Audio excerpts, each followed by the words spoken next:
David Marsh is co-chairman of the Official Monetary and Financial Institutions Forum, and he joins us now live from Frankfurt. Thanks very much for joining us. It's been a bit of a busy week across Europe, and we've just heard now that in Germany, the Bundestag has approved this motion that private investors share some of the responsibility for any further aid to Greece. It does seem that it's on a bit of a collision course with the ECB. How concerned are you that they won't be able to get their act together in time? Well, I think there will have to be a compromise here, but this does look like it's an immovable object and an unstoppable force. And the government says that it has to have the private sectors being involved in some of the pain.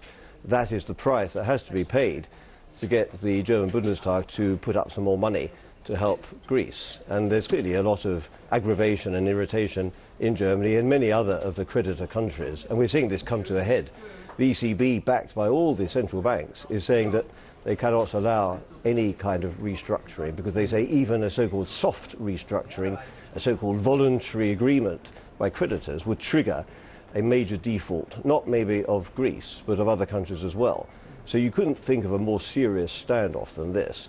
Jean-Claude Trichet, the president of the ECB, was in mildly diversionary form today and put on a rather laconic speech here. But he did say in a telling speech extract, he did say that at the end of the day it's going to be the people of Europe who will decide the way that the Euro project goes. And I guess he means that if the governments really do intend to force the private investors to be part of this package, then the ECB probably at the end of the day will have no choice but to accept that. He didn't say that in plain words, but that's very much the interpretation.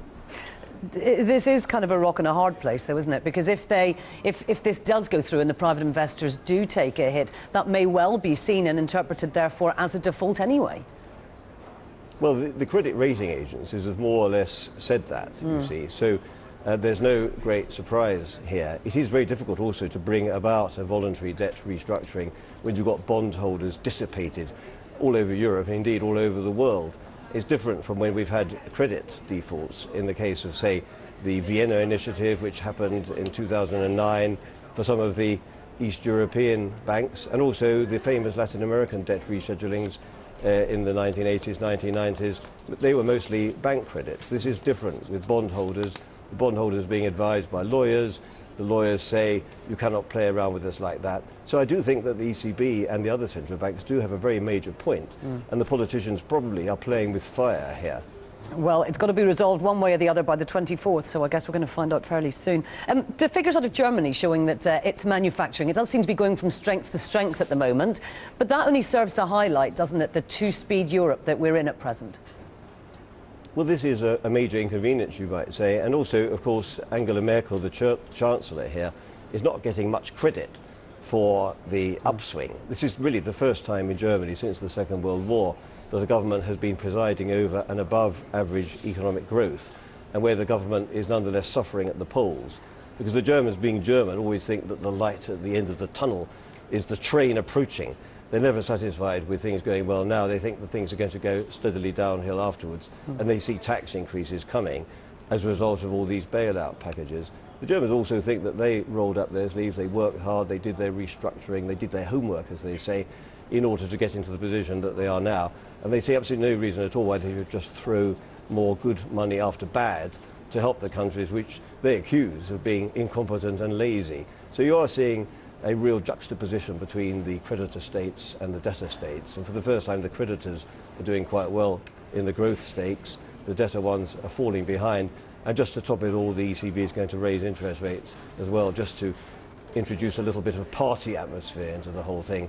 So it is boiling up to quite a collision. Indeed, and probably Greece and some of those other peripheral nations would have liked to have seen Dominic Strauss-Kahn still at the helm of the IMF, given the current situation. Obviously, that's not possible, but do you think that the IMF will change course, and do you think that Christine Lagarde is the right person to take over?